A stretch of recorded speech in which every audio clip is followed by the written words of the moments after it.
के बीच बल, अध्यारोपण का सिद्धांत, इसके बारे में डिस्कशन करेंगे। ये आपका इलेक्ट्रोस्टैटिक्स चैप्टर नंबर 1 का लेक्चर नंबर 3 है। ठीक है, तो एक तो हम लोग इस टॉपिक के बारे में डिस्कशन करेंगे। दूसरा एक और है कि वैद्युत बल और गुरुत्वाकर्षण बल लगभग दोनों हम लोग निकालते हैं। एक द्रव्यमानों के गुणनफल के अनुपाती होता है, ये आवेशों के मात्राओं के गुणनफल के अनुपाती होता है। इन दोनों के बारे में हम लोग कंपेयर करेंगे, तुलना इन दोनों की। और अगला हम लोग इस टॉपिक में निकालेंगे कि ये कूलाम का नियम जो है वो किस किस जगह हम लोग अप्लाई कर सकते हैं, किस जगह नहीं कर सकते हैं। और अगली बात ये है इसमें कि आज हम लोग कुछ सवालों के बारे में भी डिस्कशन करेंगे जो कूलाम के नियम पर आधारित हैं। तो पहले मैं आपसे चर्चा करता हूं कि बहुत आवेशों के बीच बल, अध्यारोपण का सिद्धांत, इसे हम लोग कहते हैं forces between multiple charges, principle of superposition. तो प्रिंसिपल ऑफ सुपरपोजिशन समझने के लिए सबसे पहले मैं आपको बोलना चाह रहा हूं कि ये है क्या। यहाँ ये बताया गया कि अगर जैसे दो आवेश थे, अभी तक हम लोगों ने कूलाम का जो लॉ पढ़ा था उसमें क्या होता था कि दो चार्जेस होते थे, तो एक के द्वारा दूसरे पर बल निकालते थे या दूसरे के द्वारा पहले पर बल निकालते थे। लेकिन यहाँ पर यह बताया गया कि अगर दो चार्जेस ना है, जैसे मान लीजिए एक चार्ज ये होगा Q1, दूसरा ये है Q2, तो इसके द्वारा अगर हम इस पर निकालेंगे तो हम लोग लिख देते लगने वाला बल F12, पहले पर दूसरे के द्वारा लगने वाला फोर्स ये। अगर मान लीजिए ये दो चार्जेस नहीं है बल्कि और भी चार्जेस हैं, एक ये है Q1, ये Q2, एक और है Q3, तो क्या हुआ? तो कह रहे हैं कि इनके द्वारा जो फोर्स आएगा वो इन सबका किसी एक के सापेक्ष बाकी दो के द्वारा जो वेक्टर योग है उसके बराबर होता है। देखिए मैं आपको एक इसका डेरिवेशन कराता हूं।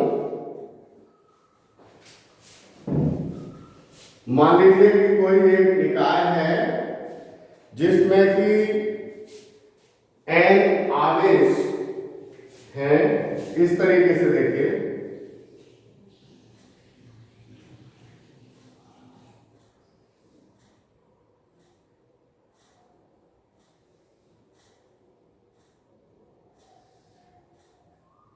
ये मान लीजिए Q1 है, ये Q2 है, ये Q3 है,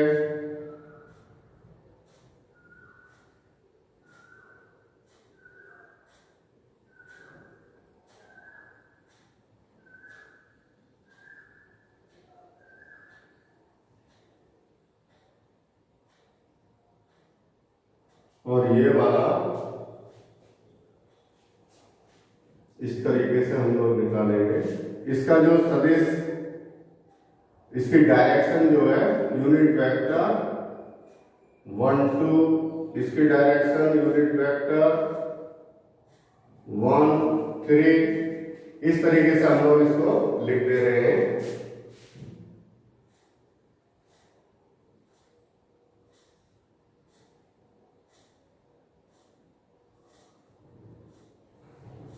F13, F12, F1n।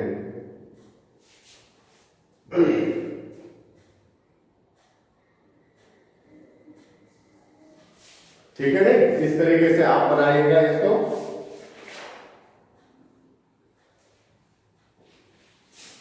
अगर ये वाला n है तो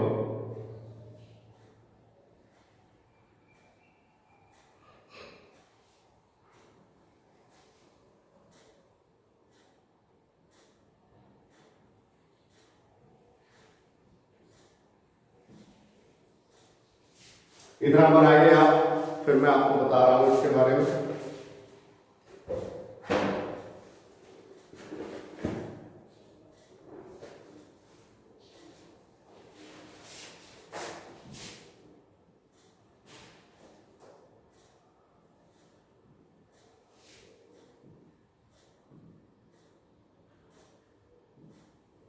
ठीक है। तो हम लोग क्या काम करते हैं, अब देखिए इसलिए मैं आपको परिभाषा बताऊं कि यदि कोई निकाय जिसमें कई आवेश Q1, Q2, Q3 लगे हुए हैं, तो अगर हम आवेश Q1 के सापेक्ष बल निकालेंगे तो पहले हम लोग Q2 के द्वारा Q1 पर आरोपित बल निकाल लेंगे, फिर Q3 के द्वारा Q1 पर आरोपित बल निकाल लेंगे, और इन सबका अगर हम लोग वेक्टर योग कर देंगे तो हमारे लिए परिणामी बल प्राप्त हो जाएगा, जिसे हम लोग कहते हैं प्रिंसिपल ऑफ सुपरपोजिशन। तो माना कि कोई एक निकाय है जिसमें कि Q1, Q2, Q3 dot dot dot Qn आवेश है, जिनके स्थिति सदिश क्रमशः यूनिट वेक्टर 1 2, इसकी डायरेक्शन इधर से इधर को होगी, दूसरा 1 3 1 पर 3 के द्वारा, इसी तरीके से तीसरा 1 n ये। और जब हम लोग इसको निकालना चाहते हैं तो पहले वही हम लोग जो हमने आपको कूलॉम के नियम का जो सदिश निरूपण बताया था उसकी मदद से हम लोग निकालेंगे। तो सबसे पहले हम लोग निकालेंगे Q1 पर Q2 के द्वारा आरोपित बल। तो Q1 पर Q2 के द्वारा आरोपित बल अगर मैं निकालूंगा तो क्या लिखेंगे जानते हो आप, F1 2 is equal to 1/4 pi epsilon naught Q1 Q2 upon R square unit vector 1 2, ठीक है नहीं। और यहां पर भी हम लोग चाहें तो लिख सकते हैं इसकी वैल्यू R1। ये क्या निकाला हमने, Q1 पर Q2 के द्वारा आरोपित बल F1 2। इसी प्रकार मान लीजिए हम निकालना चाहते हैं Q3 के द्वारा Q1 पर आरोपित बल, तो उसके लिए हम लोग क्या कहेंगे, इसी प्रकार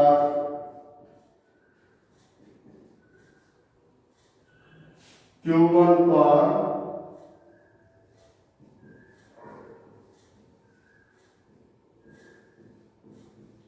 Q3 के द्वारा बल,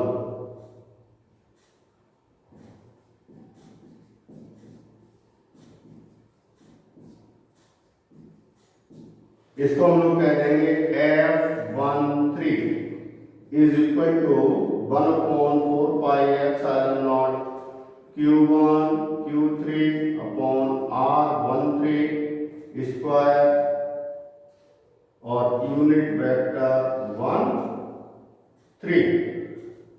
ये डायरेक्शन आपको हमने पीछे बताया था ना सदिश निरूपण, उसके हिसाब से ये डायरेक्शन है। तो पहले तो हमने निकाल लिया Q2 के द्वारा Q1 पर आरोपित चार्ज बल, और दूसरा फिर हमने निकाला Q3 के द्वारा Q1 पर आरोपित बल। इसी तरीके से इसमें इस निकाय में और भी आवेश रहे होंगे, और लास्ट में हम लोग इसी तरीके से निकालेंगे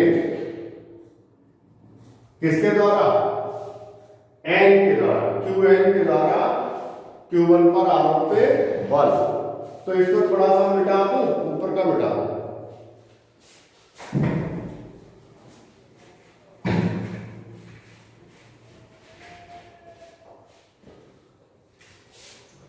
इसी प्रकार क्या बात हो जाएगी, Qn के द्वारा Q1 पर बल क्या, F1n is equal to 1/4 pi epsilon naught Q1 Qn upon R1n square unit vector 1n। ये अब अध्यारोपण का सिद्धांत क्या कहता है, आगे आपको इसको ध्यान रखना है। प्रिंसिपल ऑफ सुपर अध्यारोपण का सिद्धांत कहता है कि जो आपका टोटल फोर्स प्राप्त होगा वो इन सबके वेक्टर योग के बराबर होगा। मान लीजिए मैं इसको बोल रहा हूं F1, तो हम लोग यहां लिख देंगे अध्यारोपण के सिद्धांत से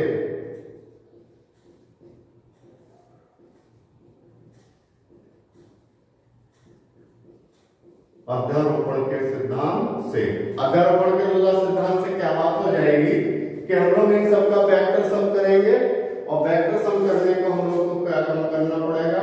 मान लीजिए मैं इसको बोल रहा हूं F1, तो F1 बराबर क्या हो जाएगा F12 plus F13 plus dot dot dot और बहुत सारे, और ये हो गया F1n। इन सबको जोड़ लें। अगर आप जोड़ेंगे, देखिए आप देख रहे हैं इन सब में क्या कॉमन है 1/4 pi epsilon not, 1/4 pi epsilon not, 1/4 pi epsilon not, सब में कॉमन आ रहा है। ये टर्म कॉमन नहीं है सब, तो हम लोग इसको कैसे लिख सकते हैं, तो हम लोग इसको ऐसे लिख सकते हैं कि F1 is equal to 1/4 pi epsilon naught, common ले लो, ठीक है। तो क्या मिल रहा है Q1 Q2 upon R12 square unit vector 12 plus Q1 Q3 upon R13 square unit vector 13 plus dot dot dot, ठीक है ना। अब इसको मैं मिटा दे रहा हूं, इसमें जगह कम हो रही है थोड़ा,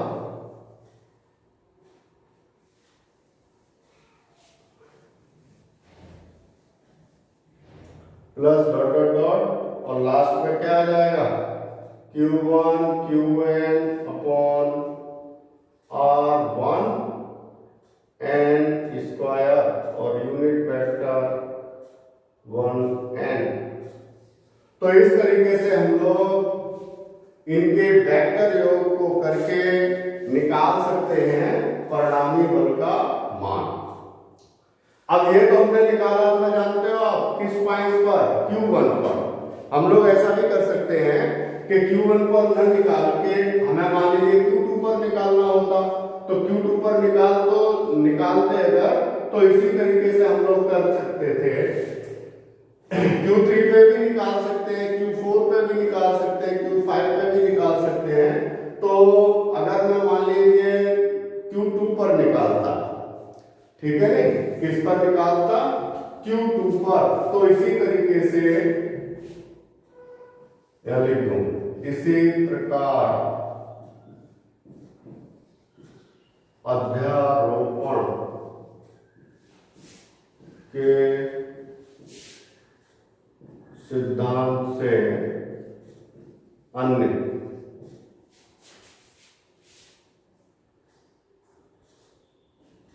आवेश पर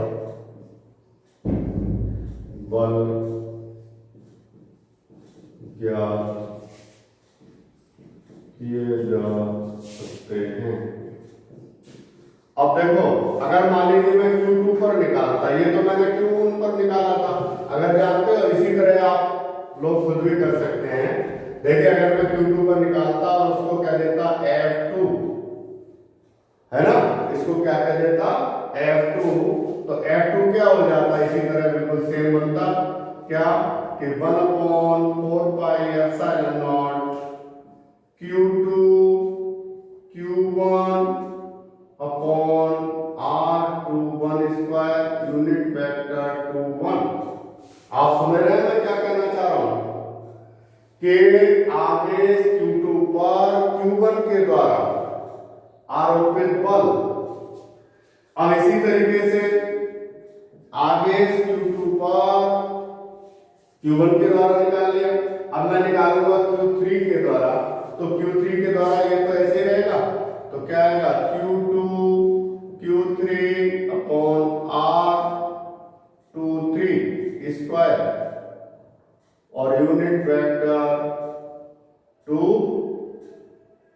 3 प्लस डॉट डॉट डॉट, इसी तरीके से बहुत सारे, और लास्ट में आएगा आपका Q2 Qn upon R 2n square unit vector 2n। तो इस तरीके से हम लोग F2 निकाल सकते हैं। इसी तरीके से मान लीजिए मैं निकालता F3, तो F3 यहां पर लिख देता, यहां आ जाता 3 Q3 Q1 upon R 3 1 square unit vector 3 1। इस तरीके से हम लोग कर सकते हैं। तो ये कहलाता है अध्यारोपण का सिद्धांत या फिर प्रिंसिपल ऑफ सुपरपोजिशन। अब हम लोग आगे और थोड़ी सी चर्चा करते हैं। जैसे आपने अभी कूलॉम का नियम पढ़ा, उसमें हम लोग वैद्युत क्षेत्र, वैद्युत बल निकालते थे। अब एक आपने पढ़ा है गुरुत्वाकर्षण बल, न्यूटन का नियम पढ़ा था आपने कक्षा 10 में, फर्स्ट ईयर में भी पढ़ा। तो इन दोनों में हम लोग कंपेयर करेंगे, तुलना किस किस में, वैद्युत बल तथा गुरुत्वाकर्षण बल में तुलना।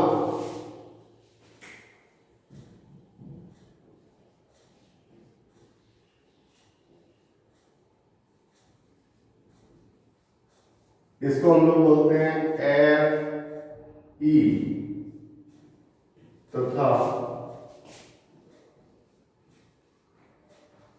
गुरुत्वाकर्षण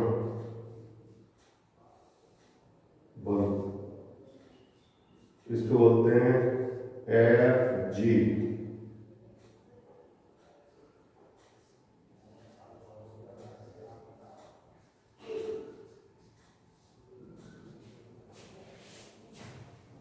अंग्रेजी में लिखूं, comparing between Fg and Fe।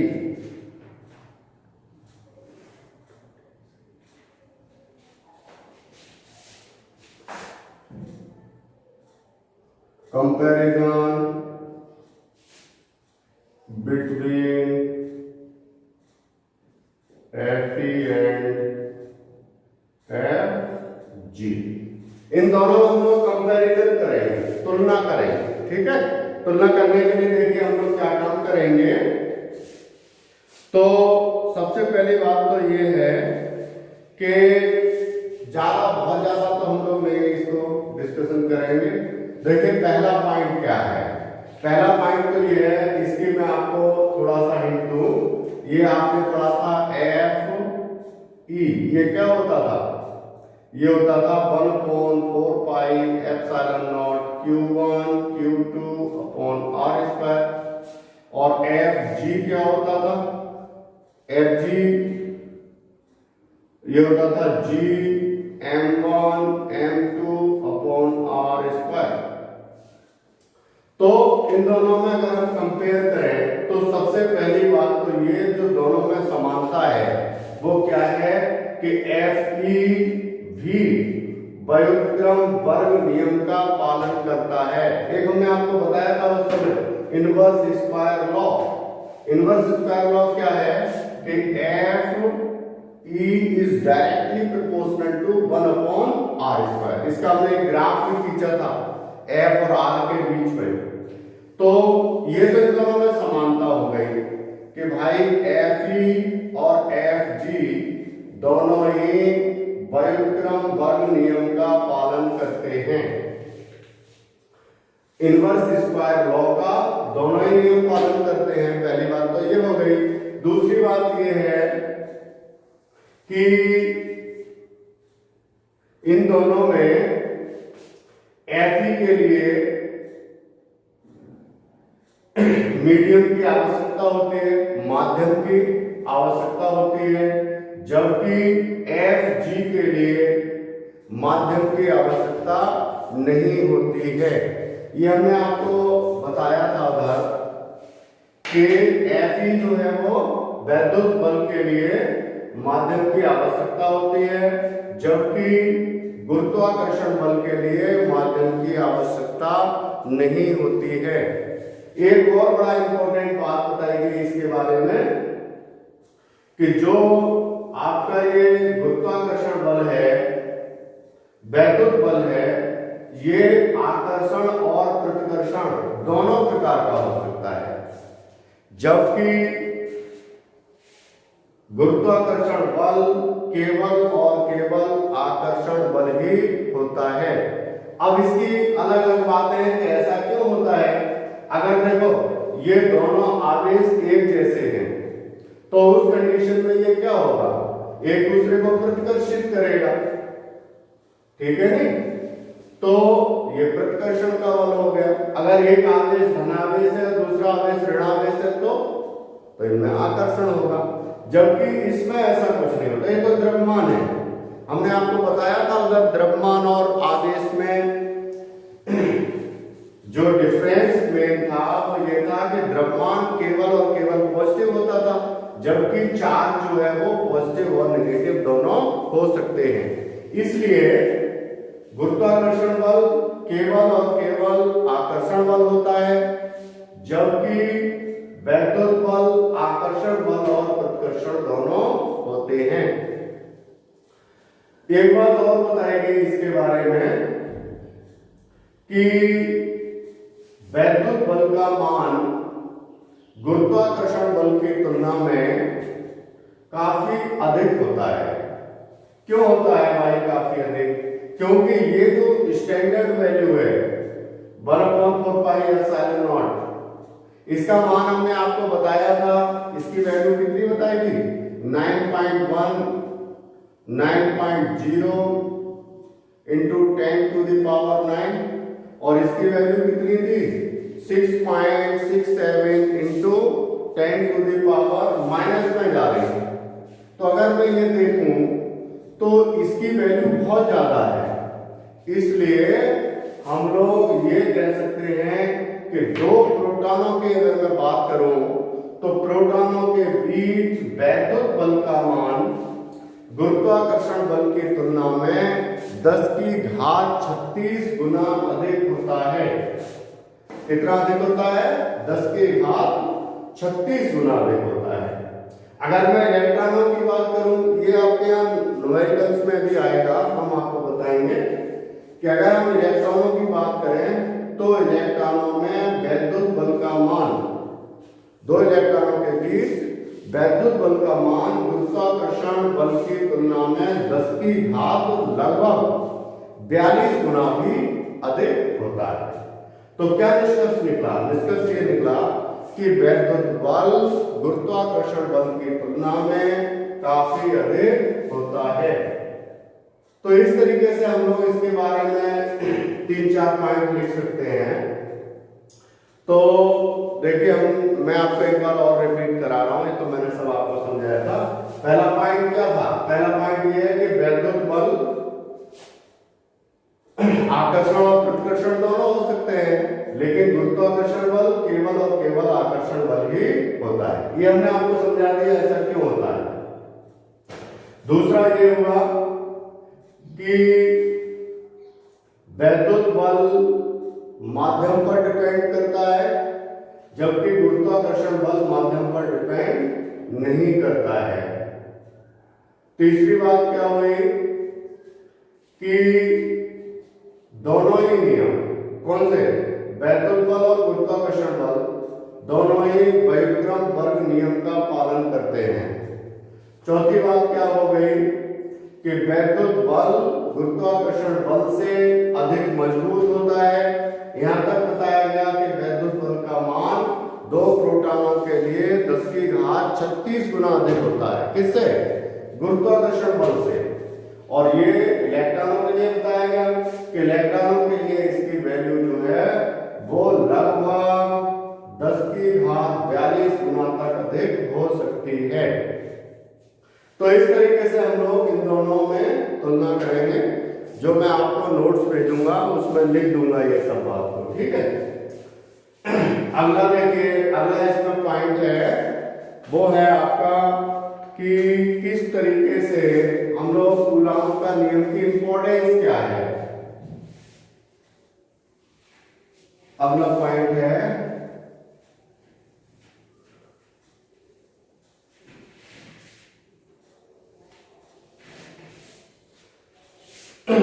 अगला पॉइंट आप डाल लीजिए, कूलॉम का नियम की सीमाएं।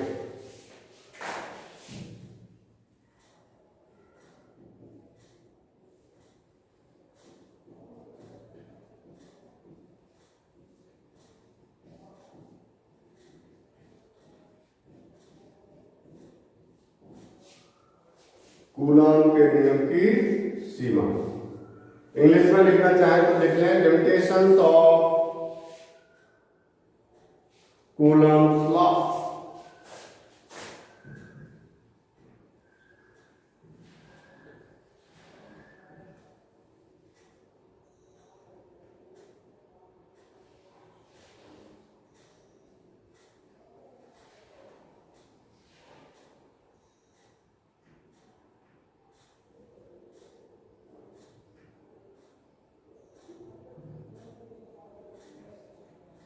Limitations of Coulomb's law, Coulomb के नियम की सीमा। देखिए, कूलॉम के नियम का एक बात तो ये बताई गई कि कूलॉम का नियम जो है वो बहुत बड़ी दूरियों से लेकर बहुत छोटी दूरियों तक के लिए सत्य होता है। ठीक है, तो इसमें पहला पॉइंट तो ये हो गया, बहुत छोटी दूरियां क्या होती है, परमाणुीय दूरियां, और बहुत बड़ी दूरियां क्या होती है, नक्षत्र की दूरियां। तो छोटी दूरियों से लेकर बड़ी दूरियों तक कूलॉम का नियम लागू होता है। दूसरी बात यह बताई गई कि कूलॉम का नियम जो लागू होगा वो अगर मूविंग पोजीशन है, अगर चार्ज मूव हो रहे हैं गति की अवस्था में, उस स्थिति में कूलॉम का नियम लागू नहीं होता है। कूलॉम का नियम केवल और केवल उस पोजीशन में लागू होता है जिसमें कि दोनों ही चार्जेस रेस्ट में हो, मतलब स्थिर आवेशों के लिए ही कूलॉम का नियम लागू होता है, गतिमान आवेशों के लिए नहीं होता। तीसरी बात एक और बताई गई कि कूलॉम का नियम हम लोग वहां भी लगा सकते हैं जहां दो आवेश होते हैं ना, दोनों में से एक आवेश तो मान लीजिए स्थिर है और दूसरा आवेश गतिमान है। उस कंडीशन में भी हम लोग कूलॉम के नियम को लगा सकते हैं। तो इस तरीके से ये 3-4 बातें हैं कूलॉम के नियम की लिमिटेशंस में, वो मैंने आपको बता दी। अब मैं आपको कूलॉम के नियम से रिलेटेड कुछ सम्स करवाता हूं। ठीक है, न्यूमेरिकल क्वेश्चन में आपको कुछ करवा रहा हूं। तो पहले मैं आपको 1-2 सवाल एनसीईआरटी का करवा दूं, बहुत सरल सरल सवाल है एनसीईआरटी में। उसके बाद मैं आपको बहुभुज आकृति के कुछ सवालों को करवाऊंगा। देखिए, एनसीईआरटी का क्वेश्चन नंबर 1, न्यूमेरिकल्स।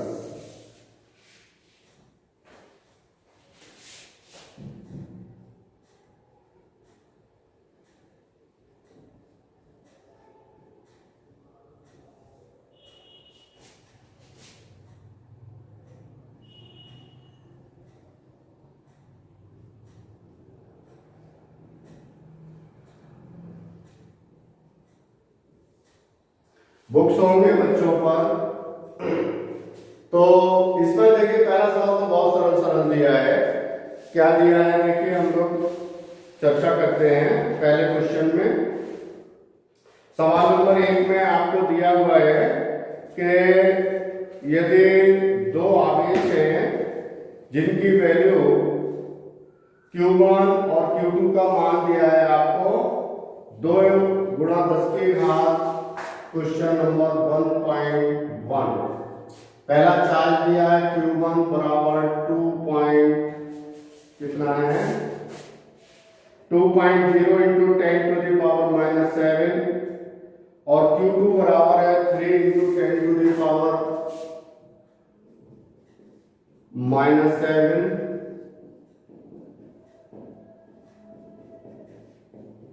कूलम। और इनके बीच की दूरी r बराबर दी हुई है 30 सेंटीमीटर। अगर मैं इसको मीटर में बदलूं तो 0.30 मीटर। कह रहा है कि फोर्स ज्ञात करो, इन पर लगने वाला बल। बहुत सरल सवाल है, आपने कूलम का नियम पढ़ रखा है।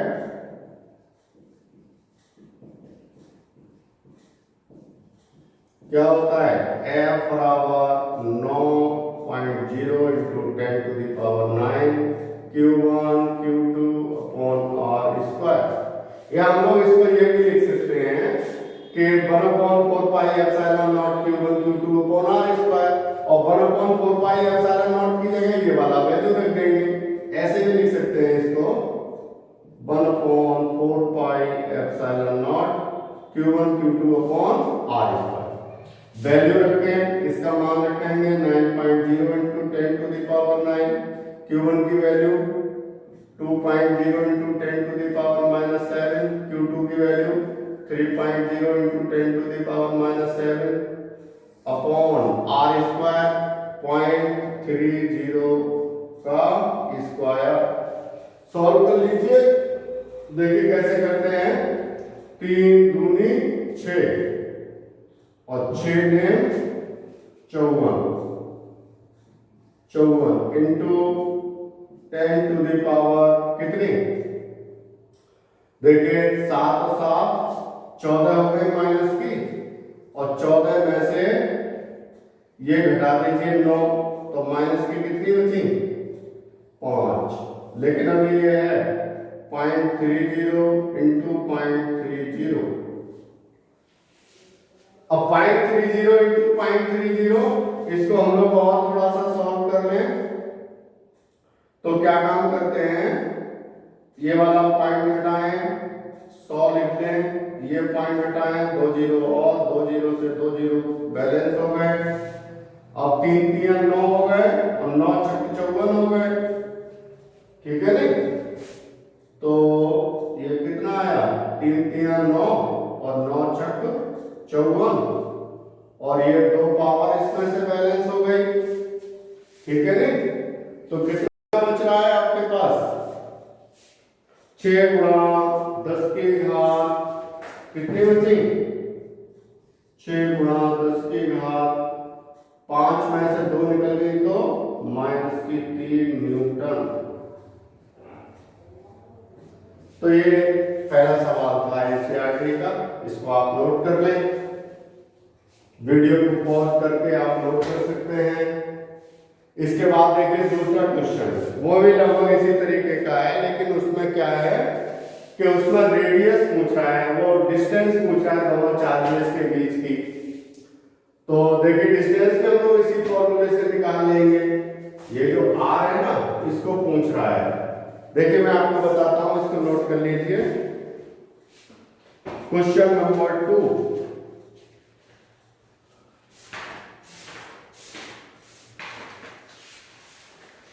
दूसरा क्वेश्चन जो है आपका, उसमें देखिए क्या क्या दिया हुआ है। Q1 और Q2 दिए हैं, लगने वाला फोर्स R दिया है, Q1 Q2 कितने कितने दिए हैं, R निकालना है, F दिया है। Q1 की वैल्यू कितनी दी हुई है, Q1 का मान दिया है 0.4 माइक्रो कूलम।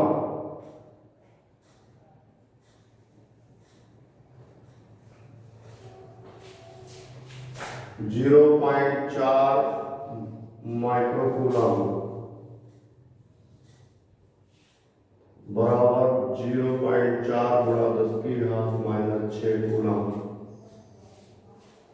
और ये दिया है 0.8 गुणा 10 0.8 गुणा 10 की घात -6 कूलम, और R पूछ रहा है F 0.2 न्यूटन दिया, आपको पता है 1.2 है। कूलॉम का नियम आप जानते हैं, यहां तक ऐसे ही है। अब हम लोगों को तो R निकालना है, तो R निकालने के लिए हम इस फॉर्मूले को थोड़ा सा चेंज कर लेंगे।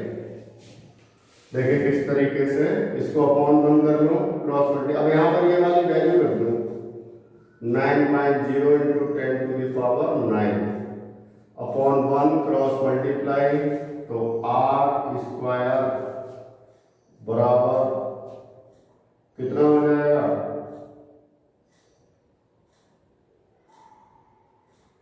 9.0 into 10 to the power 9 into Q1 Q2 upon F, इतना आया भाई। R इसका इधर पहुंचा दिया, F इधर रह गया। अब अगर हमें केवल R निकालना है तो इनका सबका क्या ले लेंगे, वर्गमूल, यानी R बराबर हो जाएगा under root of 9.0 into 10 to the power 9 into Q1 Q2 upon F। इन सब की वैल्यू रख दें और आप मान निकाल सकते हैं। वैल्यू रखिए, Q1 Q2 के मान है, ये यहां से रखिएगा। देखिए हम लोग इसके मान रखते हैं, मान रखने पर हम लोगों को क्या मिल रहा है, देखिए इसकी वैल्यू रख दी हम लोगों ने, यहीं पर रख दे रहा हूं, ठीक है, थोड़ा छोटा छोटा लिख दिया। कैसे 9.0 into 10 to the power 9, Q1 का मान कितना है 0.4 इंटू 10 की घात -6 इंटू, इधर सही से नहीं लिख रहा है ना, तो मैं उधर ऊपर लिखूंगा इसका मान, यहां लिख दे रहा हूं।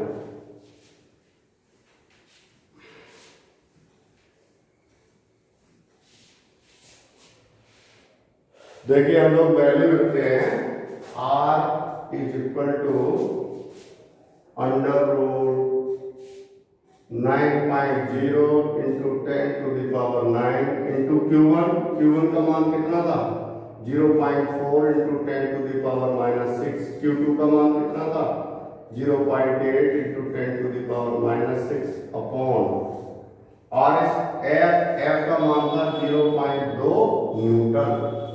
अब हम लोग इसको लल्ला सॉल्व कर ले, देखो कैसे करेंगे, इसको पॉइंट से पॉइंट डिस्चार्ज कर दे और 2 2 जा 4, ठीक है। अब देखो हम लोग इसको और थोड़ा सा सॉल्व करें, तो 8 दूनी 16, 16 नेमा 144, तो सही आ रहा है, देखो अंडर रूट में आ रहा है 144 इंटू 10 टू द पावर कितनी, 10 टू द पावर देखिएगा 6 और 6 12, ठीक है, 12 में से 9 निकल गई, तो कितनी बची, लेकिन ये जो हमने 0.8 था इसको हमने 8 लिया है यहां पर, तो यहां कितनी पावर बचेगी बताओ, 6 और 6 12, 12 में से 9 निकल गई तो 3 बची, और एक उसकी वजह से, किसकी वजह से 0.8 की वजह से, क्योंकि हमने तो 144 कर रखा था, तो हम लोगों की जो यहाँ पर पावर्स है वो कितनी हो जाएगी -4, 3 ये और 1, इसका ले लो वर्गमूल, तो कितना आ रहा है 12 गुणा 10 की घात -2 मीटर, ठीक है। तो दूरी इतनी आ गई भाई, दोनों आवेशों के बीच की दूरी इतनी है, या फिर हम लोग कहते हैं 12 सेंटीमीटर है। तो इस तरीके से ये आपके कूलॉम के नियम पर आधारित सवाल थे जो कि मैंने आपको बताया। अब मैं आपको कुछ डिफरेंट टाइप के सवाल कराता हूं, न्यूमेरिकल्स, पॉलीगॉन टाइप के, बहुभुज आकृतियों के सवाल। देखिए किस तरीके से,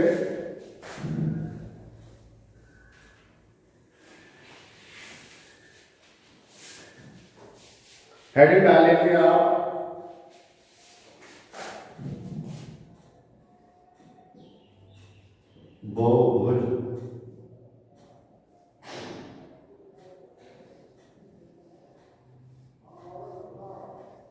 पॉलीगन। बहुभुज को अंग्रेजी में बोलते हैं मतलब पॉलीगन। क्या बोलते हैं?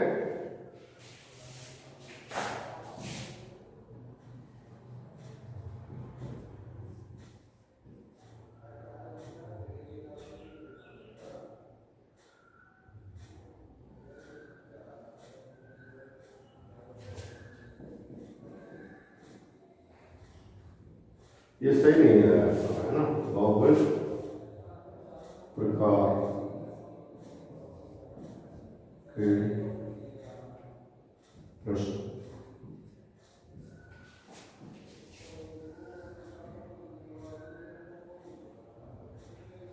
Polygon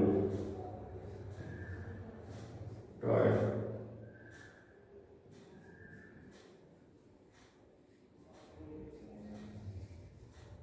polygon type numericals. ठीक है।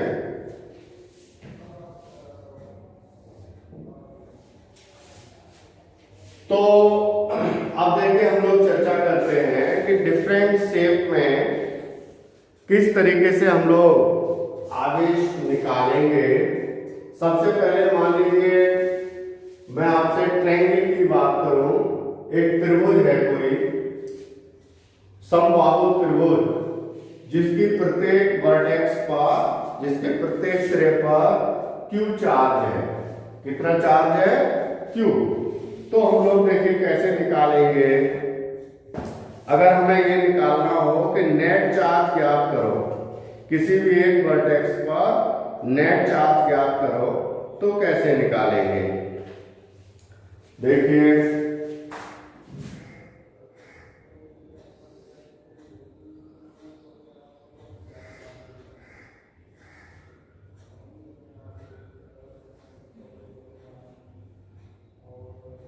मान लीजिए इस तरीके से ये एक समबाहु त्रिभुज है, इसका ये है ए बी और ये सी, साइड है ए और ए। ठीक है। और सभी इसके जो सिरे हैं उन सिरों पर Q चार्ज है, धनात्मक प्लस Q और इस पर भी प्लस Q। तो कह रहा है कि इस पूरे पॉलीगन पर नेट चार्ज क्या है। तो हम लोग क्या काम करते हैं कि मान लीजिए मैं इसके इस सिरे पर निकालना चाहता हूं। ठीक है। तो इस सिरे पर निकालने के लिए इस तरीके से फोर्स लग रहा होगा कूलॉम के रूल से। बी पर किसके द्वारा? ए के द्वारा, यानी फोर्स हो गया F B A। बी पर ए के द्वारा लगने वाला बल F दिए। अब देखो फिर मैं बी पर किसके द्वारा निकालना हूं? सी के द्वारा, यानी कि F B C। ठीक है। तो हम लोग इसकी वैल्यू निकालें, देखिए किस तरीके से।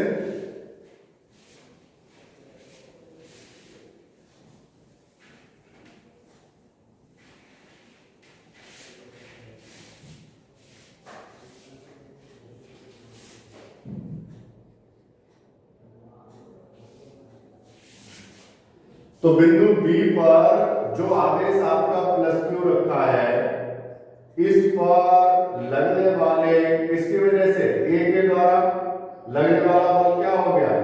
F B A। ये हमने आपको उस समय बताया था, पहला क्या होता है? ऑन, दूसरा क्या होता है? वाई। तो B पर A के द्वारा लगने वाला बल, ऐसे ये किस पर? B पर C के द्वारा लगने वाला बल Fc। अब इसकी वैल्यू हम लोग उसी कूलॉम के रूल से निकाल सकते हैं कि F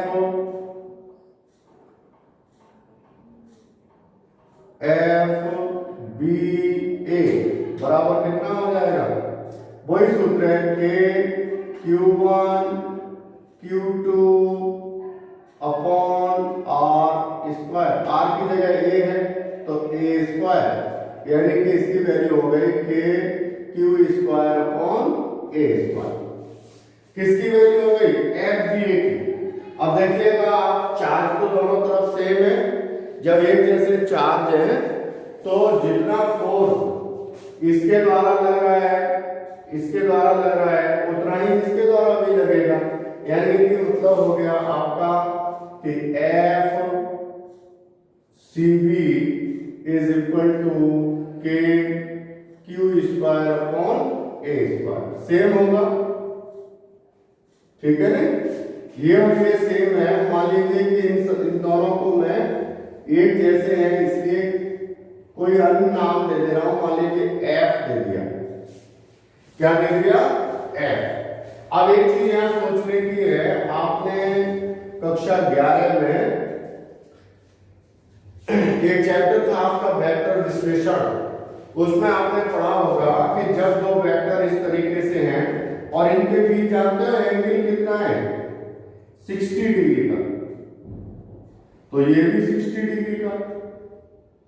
आपको पता है कि समबाहु त्रिभुज में प्रत्येक भुजा बराबर होती है और प्रत्येक भुजा बराबर होने के साथ साथ प्रत्येक कोण भी बराबर होता है और वो कोण 60 अंश का होता है। तो जब ये कोण 60 का है तो ये भी कितने का है? 60 का होगा। अब इन दोनों का जो रिजल्टेंट है, परिणामी फोर्स है, वो क्या होगा? इसके मध्य से यूं करके जाएगा। मान लीजिए ये कोई अन्य राशि है एफ डैश, जो कि इन दोनों के साथ कितने का कोण बनाएगा? 30 अंश का। तो ये भी 30 का।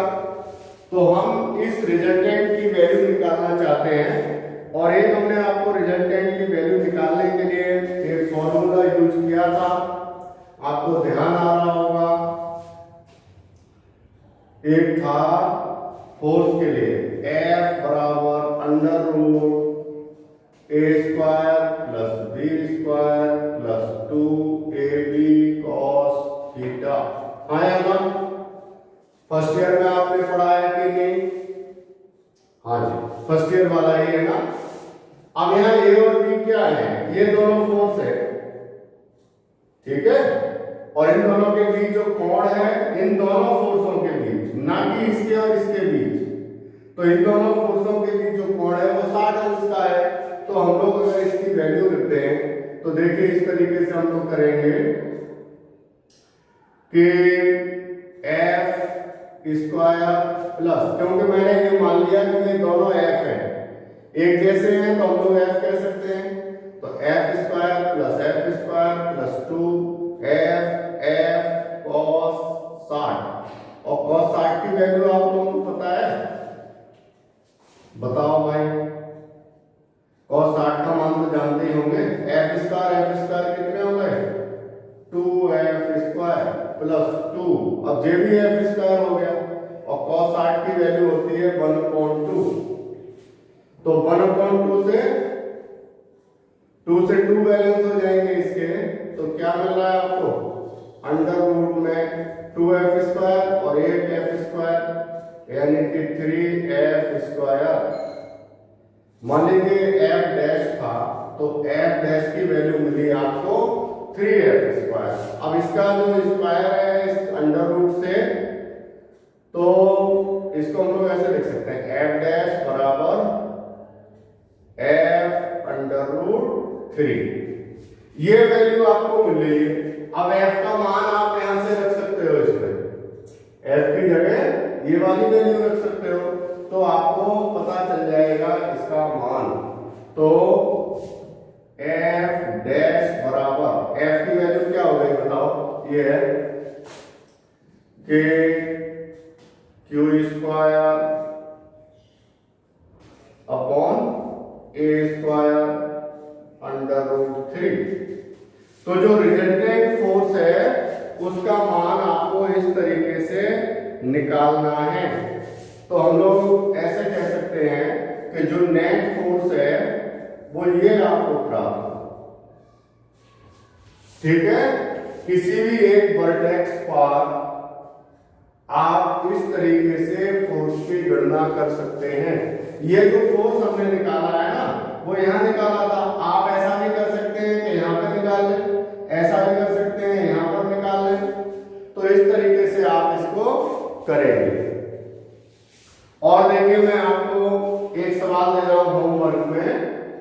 आप करके देखें इसको, और नहीं होगा तो मैं आपको कल के लेक्चर में डिस्कशन कर दूंगा, ठीक है। अगर मान लीजिए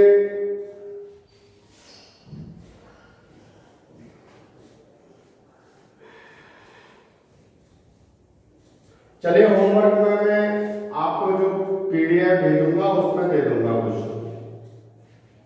ठीक है। इसको हम लोग चेंज कर सकते हैं। मान लीजिए कि जो दो चार्जेस हैं,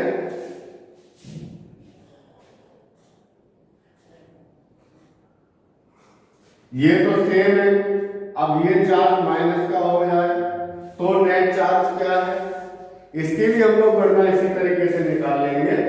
बस नेट चार्ज से क्या होगा कि इसमें जो डायरेक्शन है, भाई इनमें सब में प्रतिकर्षण बल लग रहा था क्योंकि आवेश एक जैसे साइन के थे, अब यहाँ पर एट्रैक्शन लगेगा, बस इतना सा अंतर हो जाएगा, बाकी तो सेम होगा। तो ये मैं आपको बताइए कर रहा हूं, इसी तरीके का है वैसे तो, अगर आप लोग चाहें तो मैं करवा भी दूंगा, बताइए। चलिए करवा देता हूं, है ना। अब मैं ये निकालना चाहता हूं कि इस पॉइंट पर नेट चार्ज क्या है, ठीक। तो इसको करने के लिए हम लोग क्या काम करेंगे, तो सबसे पहले फोर्स निकालेंगे ए पर, किसके द्वारा, बी के द्वारा, फिर निकालेंगे ए पर किसके द्वारा, सी के द्वारा, और उसके बाद हम लोग इसका रिजल्टेंट निकाल लेंगे, परिणामी बल निकाल लेंगे, अर्थात नेट फोर्स की गणना कर लेंगे। तो देखिए अब हम लोग क्या काम करते हैं, क्वेश्चन हमारा वही है क्या कि एक समबाहु त्रिभुज है जिसकी भुजा ए होती है, आपको पता है, और प्रत्येक एंगल सेम होता है, अर्थात 60 अंश के हैं। अब हम लोग को क्या काम करना है, यहाँ पर एक चीज चेंज हो गई कि इन दोनों पर तो चार्ज जो है वो सेम है, धनावेश है, लेकिन ये माइनस का है, तो इसमें डायरेक्शन चेंज हो जाएगी। बताइए इसकी डायरेक्शन क्या होगी, ये धनावेश ये ऋणावेश एक दूसरे को आकर्षित करेगा, अर्थात इस पर लगने वाले बल की दिशा ये हो जाएगी, और इस पर लगने वाले बल की दिशा ये हो जाएगी, ठीक है नहीं। तो अब मैं आपको निकलवाता हूं कि इस पर नेट चार्ज क्या है, हमें तो सब पर एफ नेट निकालना है। एफ नेट का मतलब होता है परिणामी बल क्या है, जैसे अभी हमने पीछे वाले न्यूमेरिकल्स में करा था, उसी तरीके से हम लोग इसको भी कर सकते हैं। तो पहले तो हम लोग एफ निकाल लें, पहले निकालूंगा मैं एफ ए सी, ए सी ए पर सी के द्वारा आरोपित बल, वही फॉर्मूला हमारा के Q square upon A square, Q Q same है। अब आप कहेंगे यहाँ पर माइनस था, वो आपने नहीं लिखा, माइनस हम लोग यहाँ पर इसलिए नहीं लिखते हैं क्योंकि इनकी मात्राएं लेते हैं। आपको हमने बताया था कूलम के नियम में कि प्लस या माइनस केवल उसकी डायरेक्शन को डिनोट करता है कि उसकी डायरेक्शन किधर से किधर को होगी, बाकी तो इनकी मात्रा लेनी क्यू क्यू सेम है, मैग्नीट्यूड दोनों का। तो ये तो हो गया आपका एफ ए सी। इसी प्रकार हम लोग निकाल सकते हैं एफ ए बी,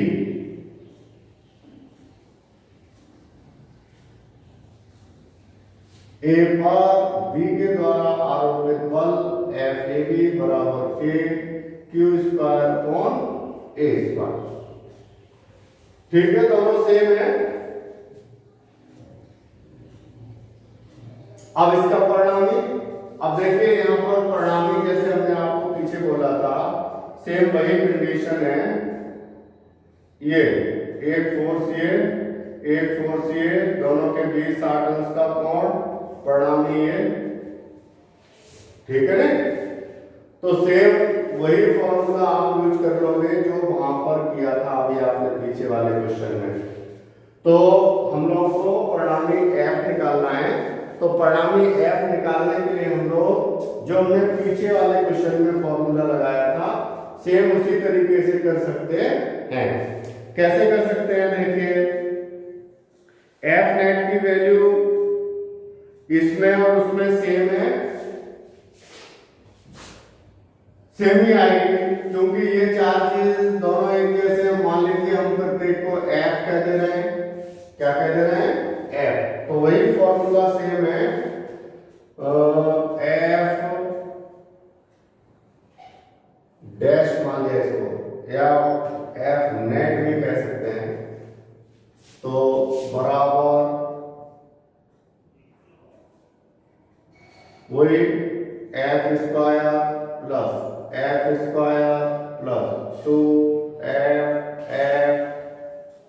और cos थीटा सेम है उसी तरह भाई, क्योंकि इसमें भी थीटा 60 अंश का है, तो 2f square plus 2f square into 1/2, 2 से 2 बैलेंस हो गए, यानी कि अंडर रूट में 3f स्क्वायर, यानी कि f अंडर रूट 3। ठीक, तो सेम आया, f की वैल्यू वही आपको रखना है, तो जो f नेट है, तो f नेट की वैल्यू कितनी हो जाएगी कि q square upon a square under root 3। ठीक है, तो क्या डिफरेंस मिला आपने देख लिया, एक हमने चेंज कर दिया था आगे से, दोनों ये प्लस थे फिर माइनस कर दिया था, तो इस तरीके से जो इसका परिणामी फोर्स है उस पर कोई प्रभाव नहीं पड़ता है, केवल डायरेक्शन चेंज हो रही है, बाकी और कोई भी प्रभाव नहीं पड़ता है। अब देखिए मैं आपको और बताऊं थोड़ी सी बात।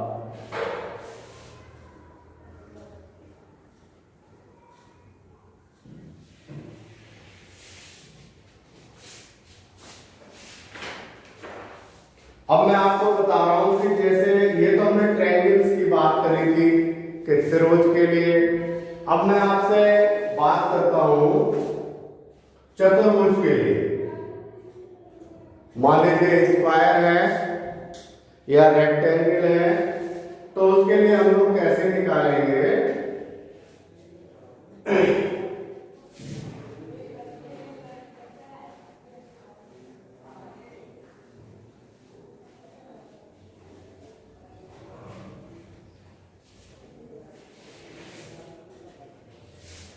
सपोज कर लिया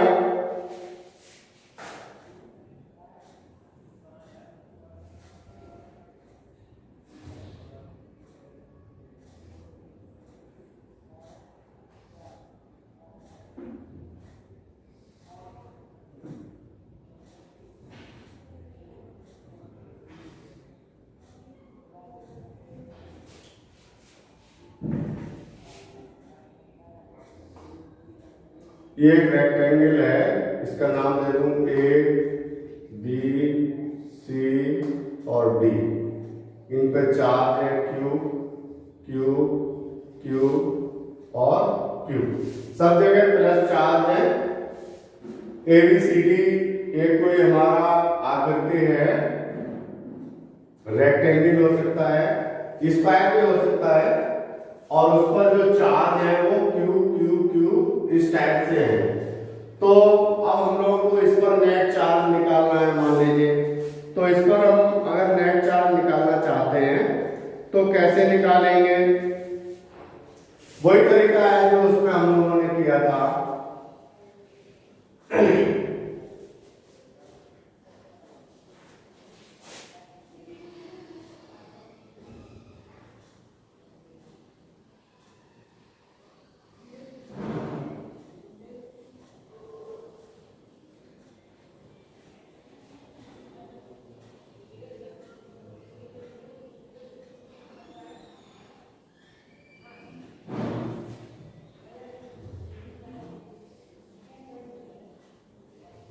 इसके द्वारा आरोपित बल का मान जानते हो आप क्या होगा, F C डी,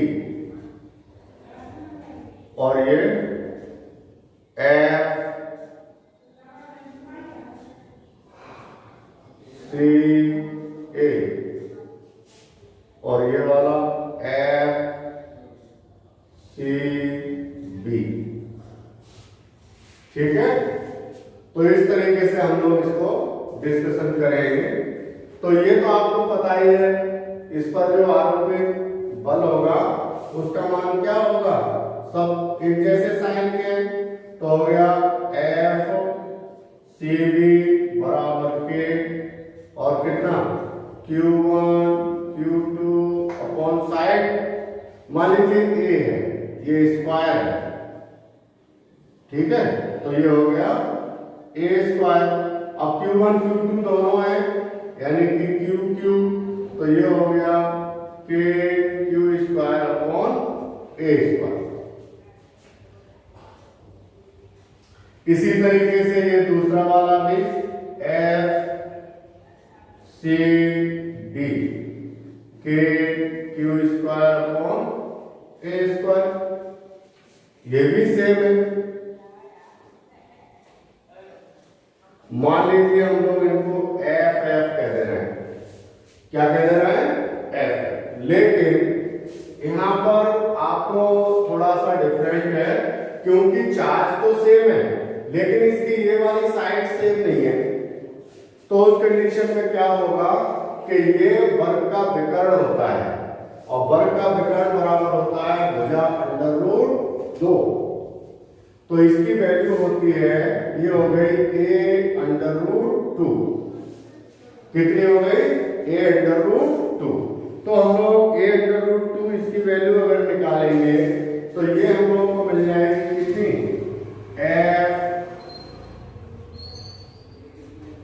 एफ कितना, सी ए, एफ सी ए बराबर हो गई के Q square upon A under root 2 का स्क्वायर बराबर के क्यू स्क्वायर अपॉन 2 ए स्क्वायर, ये एफ सी ए आ गया। अब देखिए, अब क्या है कि हमें इस पॉइंट पर परिणामी चार्ज निकालना है, परिणामी फोर्स निकालना है। तो परिणामी फोर्स, तो यहां पर दो चीजें हैं भाई, देखो यहां पर जो फोर्स है एक तो सी के द्वारा लग रहा है, और एक इन दोनों का भी परिणामी लग रहा है यहां पर, जिसको हम लोग कह देते हैं एफ डैश कह दो, क्या कह दो, एफ डैश। तो इन दोनों का जो रिजल्टेंट होगा वो तो आपका एफ डैश कहलाया, और एफ सी ए की वैल्यू ये है। तो ये यहां पर जो टोटल फोर्स मिलेगा आपको, नेट बल मिलेगा, वो इन दोनों के योग के बराबर होगा। किन दोनों का योग, एफ डैश और F C A. F dash क्या है, एफ डैश इन दोनों का परिणामी है, किन दोनों का, एफ सी बी और एफ सी डी का। तो अब हम लोग क्या काम करते हैं, पहले तो इन दोनों का परिणामी निकालते हैं। क्या निकालते हैं, परिणामी किस किस का, एफ सी बी और एफ सी डी का। देखिए हम लोग निकाल लेते हैं,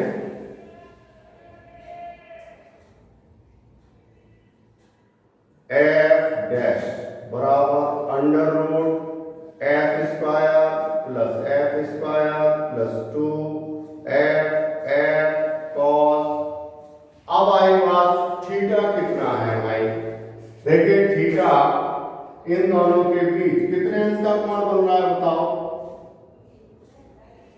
90 डिग्री। कितने का बन रहा है, 90 अंश का। तो कितना हो गया एफ डैश, तो एफ डैश बराबर हो गया under root F square plus F square plus 2 F square into 0, क्योंकि cos 90 की वैल्यू 0, तो एफ डैश की वैल्यू कितनी आई, 2 एफ या फिर F dash is equal to F under root 2। ये एफ डैश की वैल्यू आई। अब ये जो एफ डैश है वो यहां पर परिणामी बल नहीं है। परिणामी बल तो एफ डैश और सी ए, इन दोनों को ऐड करेंगे क्योंकि इन दोनों की डायरेक्शन एक ही है। तब एफ नेट,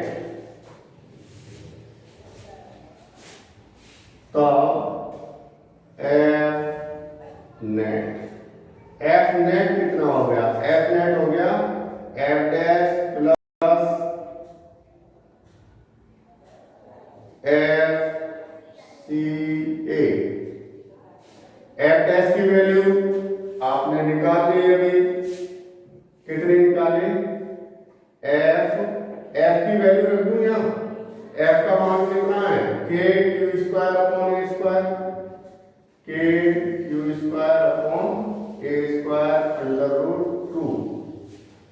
तो यहां पर आया K Q square upon A square under root 2 plus F C A. इसकी वैल्यू देखो कितनी है? एफ सी ए की वैल्यू कितनी है बताओ? ये है K Q square upon 2a square. अब इसमें से कॉमन ले लें भाई। देखो क्या कॉमन आ रहा है बताओ? K Q square upon A square ले लिया कॉमन, तो क्या मिला? यहां मिला आपको under root 2 plus 1 upon 2 F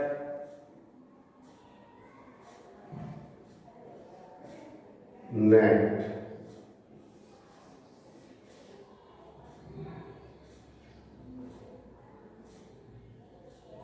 तो इस तरीके से हम लोग किसी भी वर्ग के लिए टोटल लगने वाले फोर्स का मान ज्ञात कर सकते हैं। चाहे तो इसको और भी सॉल्व कर सकते हैं, नहीं तो आप इतना भी छोड़ सकते हैं।